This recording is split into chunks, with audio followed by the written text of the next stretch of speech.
14 de janeiro, São Félix de Nola. Século III e IV, Nola, Itália. Em Nola, na Campânia, refugiara-se o santo bispo Máximo em paramos desertos, quando da perseguição de Décio, em 250. Os perseguidores saíram, então, no encalço de São Félix, que Máximo ordenara sucessivamente leitor, exorcista, finalmente sacerdote, e que destinava para seu sucessor. Preso, foi Félix carregado de correntes. O chão cobriram-no de cacos para que não pudesse repousar. Entretanto, o bispo Máximo, na montanha deserta para a qual se havia retirado, estava prestes a morrer de fome e frio, deitado no chão sobre espinhos, exposto às injúrias do ar, sem alimento, arcado pelos anos, pela tristeza e pela inquietação em prol da salvação do seu rebanho, orando noite e dia. Deus não o abandonou. No meio da noite, surgiu um anjo na prisão de Félix e com a voz e o esplendor da luz, o despertou. A princípio julgou Félix que se tratava de um sonho, e dizia que as correntes, as portas e os guardas o impediam de o seguir. Ordenou-lhe o anjo que se levantasse, os ferros caem-lhe das mãos, do pescoço e dos pés, as portas abrem-se, os guardas continuam a dormir. Félix sai e, por caminhos desconhecidos, chega ao lugar onde se achava o santo ancião Máximo, prestes a dar o derradeiro suspiro.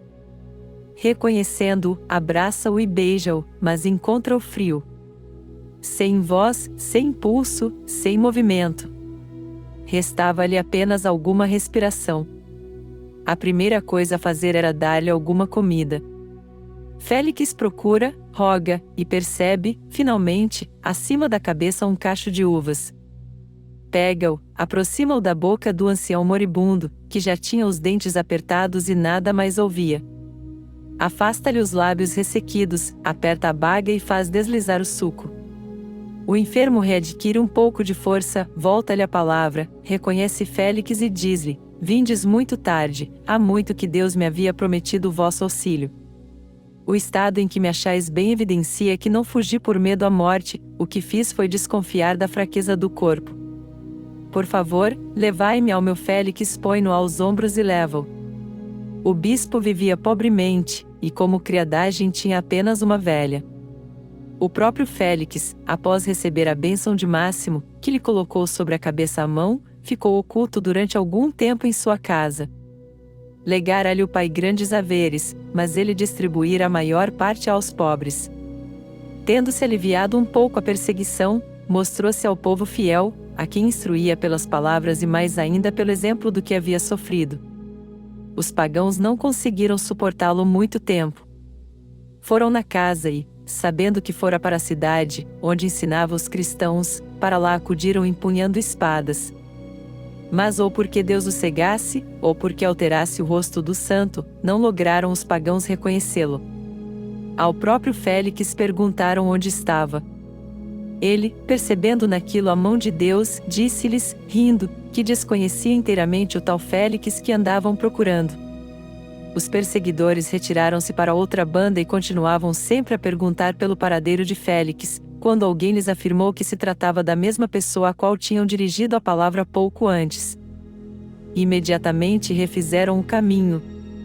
Mas o santo, advertido pela bulha do povo, ocultou-se no casebre que dava para a praça. Estando aberta como estava, teria sido agarrado, se no momento não tivesse feito a sua teia uma aranha, fechando a abertura das ruínas. Os perseguidores acharam que seria loucura supor que um homem tivesse podido passar por lá sem romper a teia, e certos de que tinham sido objeto de chacota, afastaram-se. Quando sobreveio a noite, Félix rumou para um bairro mais distante, onde, sendo conduzido por Deus, descobriu uma velha cisterna quase seca, numa estreita abertura entre duas casas. Lá se acomodou e lá viveu, ao que dizem, 6 meses. Numa das casas vizinhas, havia uma santa mulher que o alimentou durante todo o tempo, sem o saber, pois quando amassava pão ou cozia carne, ia pô-los no peitoril da cisterna, sem saber o que fazia, certa de que os guardava na casa, e logo se esquecendo do que fazia e por onde fora ou voltara.